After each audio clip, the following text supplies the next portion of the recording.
जैव विकास जीव विज्ञान की वह शाखा जिसके अंदर जीवों की उत्पत्ति, उसके पूर्वजों का इतिहास तथा उनमें समय समय पर हुए क्रमिक परिवर्तनों का अध्ययन किया जाता है, जैव विकास कहलाता है।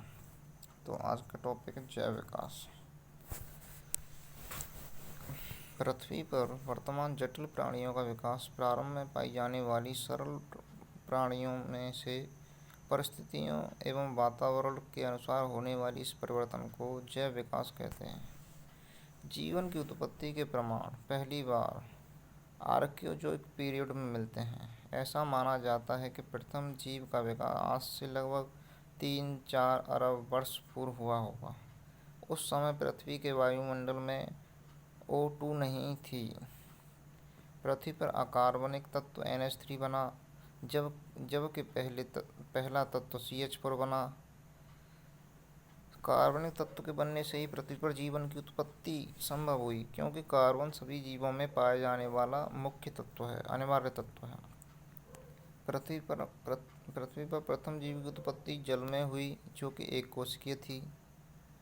इन्हीं एक कोशिकीय जीवों से बहुकोशिकीय जीवों का विकास हुआ और आज भी यह विकास क्रम जारी है, अपने अंदर नई भिन्नता का कारण करके अपने प्रकृति के साथ अनुकूलित कर ले।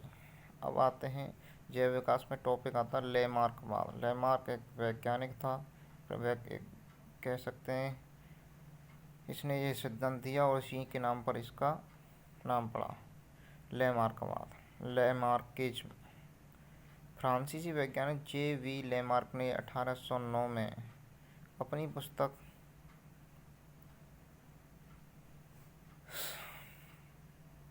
फिलोसफिक जूलॉजिक में जैव विकास से संबंधित अपने विचारों को प्रकाशित किया। उनके इन विचारों को लेमार्कवाद या उपार्जित लक्षणों का वंशानुगत सिद्धांत कहते हैं, theory of inheritance of acquired character.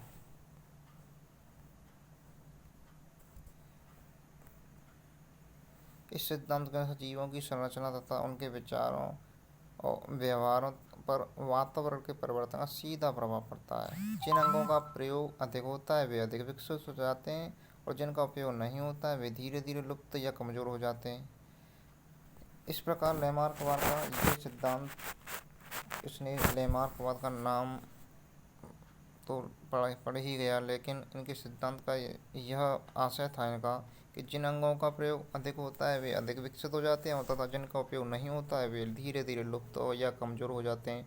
और कम अंगों के अधिक प्रयोग या कम प्रयोग के कारण जंतुओं के शरीर में जो परिवर्तन आते हैं इन्हें उपार्जित लक्षण कहते हैं। जंतुओं के उपार्जित लक्षण वंशानुगत होते हैं, अर्थात एक पीढ़ी से दूसरी पीढ़ी में प्रजनन के द्वारा चले जाते हैं। ऐसा लगातार होने से कुछ पीढ़ियों के बाद उनमें शारीरिक परिवर्तन आ जाते हैं तथा एक नई प्रजाति का विकास हो जाता है।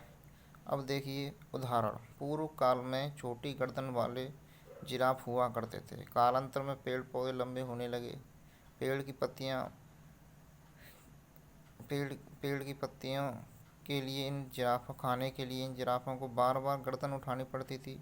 इसके चलते इनकी गर्दन लंबी बन गई। यह गुण इन संतानों में वंशानुगत हो गई। अपने अंदर नई भिन्नता का विकास करके अपने को प्रकृति के साथ अनुकूलित कर लें। उदाहरण 2। पहले सांपों के पैर हुआ करते थे। चूँकि सांप रेंग कर चलते तथा झाड़ियों के अंदर घुसने से पैर बाधा उत्पन्न करते, इसलिए ये पैरों का इस्तेमाल नहीं करते थे। अतः धीरे धीरे पैर भी लुप्त हो गए। आलोचना भी होनी चाहिए। किसी सिद्धांत दिया है जिसको ये कल्पना मात्र है, तो इनका आलोचकों का कहना है कि उपार्जित लक्षण अभ्यास जनित भिन्न वंशानुगत नहीं हो सकते। यदि ऐसा होता तो पहलवान का बेटा पहलवान ही होता। अब एक पहलवान अपना मांसपेशी बढ़ा लेता है तो उसका बेटा क्या पहलवान ही हो जाता है? नहीं होता। उसका बेटा सामान्य नर की तरह पैदा ही होता है।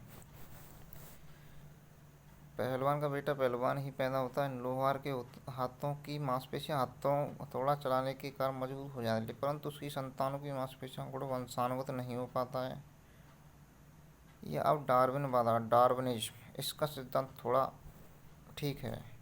अंग्रेज वैज्ञानिक चार्ल्स रॉबर्ट डार्विन ने जैव विकास की व्याख्या के लिए अपनी पुस्तक द ओरिजिन ऑफ स्पीशीज में विकासवाद का सिद्धांत प्रतिपादित किया। उनके इस सिद्धांत को प्राकृतिक चयनवाद, जीवन संघर्ष का सिद्धांत, सर्वोत्तम की उत्तरजीविता, ये तीन टॉपिकों पर जुड़ा हुआ है। प्राकृतिक चयनवाद, प्रकृति जिसका चयन करती है वही जीवित रह पाता है। जीवन संघर्ष है, जो संघर्ष करता है वही जीवित है। सर्वोत्तम की उत्तरजीविता, जो उत्तम होगा उस वही जीने योग्य होगा।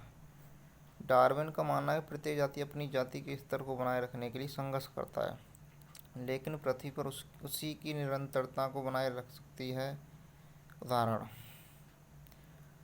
डार्विन के अनुसार जिराफ की दो प्रजातियां थी, एक लंबी गर्दन और दूसरे छोटे गर्दन के जिराफ। कालांतर में पेड़ पौधों की लंबाई में वृद्धि होने से छोटी गर्दन के जिराफ लुप्त होते गए, बड़ी गर्दन वाले जिराफ अपना अस्तित्व बनाए रखने में सफल हो। इस प्रकार ये लैमार्कवाद के बिल्कुल विपरीत नियम था। लैमार्कवाद ने कहा कि उनमें ये छोटे जिराफ वाले भी जब खींचातानी बढ़ी उनकी तो उनकी गर्दन लंबी हो गई, लेकिन ये ठीक लगता है इससे।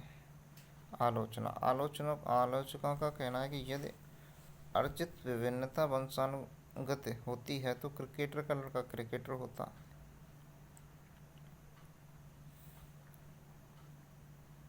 Mutation theory. म्यूटेशन